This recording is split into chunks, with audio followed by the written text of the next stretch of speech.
चला आज आपण पाणीपुरीचं पाणी कसं बनवायचं ते पाहूया. तर एक मोठ्या लिंबा एवढी चिंच घेतली आहे, ती पहिल्यांदा भिजत ठेवली.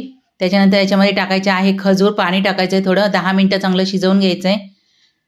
शिजल्यानंतर याच्यामध्ये पाणी टाकायचं आहे, त्याच्यानंतर गाळून घ्यायचं आहे. आता गाळल्यानंतर याच्यामध्ये टाकायचं आहे गूळ, जिरं पावडर टाकायचे आहे, चवीनुसार मीठ टाकायचं आहे, अर्धा चमचा कश्मीरी लाल मिरची पावडर टाकायची, चांगलं मिक्स करून घ्यायचं आहे. त्याच्यानंतर 2 ते 3 मिनटं याला शिजवून घ्यायचं आहे. आता कुकरमध्ये भिजवलेले पांढरे वाटाणे, बटाटा आणि हळद टाकायची आणि 10 ते 12 शिट्या करून घ्यायच्या आहे. त्याच्यानंतर गरम असतानाच वाटाणा फोडून घ्यायचा आहे, त्याच्यात चवीनुसार मीठ टाकायचं आहे, थोडंसं पाणी टाकायचं आहे आणि बाजूला ठेवून घ्यायचं आहे. आता चटणी बनवून घेऊया. तर छोट्या साईजच्या 5 मिरच्या घेतलेल्या आहेत. जर मोठ्या साईजच्या असेल तर 2च मिरच्या घ्या. 1 इंच अद्रक घेतलेला आहे, कोथिंबीर घ्यायची, पुदिना घ्यायचा आहे, याच्यामध्ये बर्फ किंवा थंड पाणी टाकून बारीक वाटून घ्यायचं आहे. त्याच्यानंतर 1 लिटर पाणी घेतले आणि त्याच्यात ही वाटलेली चटणी टाकून घेतली आहे. लिंबू पिळायचं आहे अर्धा.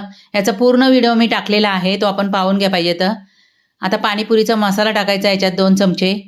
त्याच्यानंतर याच्यामध्ये टाकायचं आहे चिंच खजूरचं पाणी, टेस्ट करूनच टाकायचं आहे.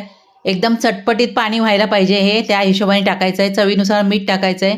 आता चांगलं मिक्स करून गाळून घ्यायचं आहे आणि नंतर थंड करून घ्यायचं आहे. आणि आता पुऱ्या फोडून घ्यायच्या, त्याच्यात रगडा भरायचा आहे, पाणीपुरीच्या पाण्यामध्ये बुडवून घ्यायचं आहे आणि मस्त याचा ताव मारायचा आहे. खूप टेस्टी लागते आपली घरातली पाणीपुरी, कितीही खाल्लं तरी समाधान होणार नाही.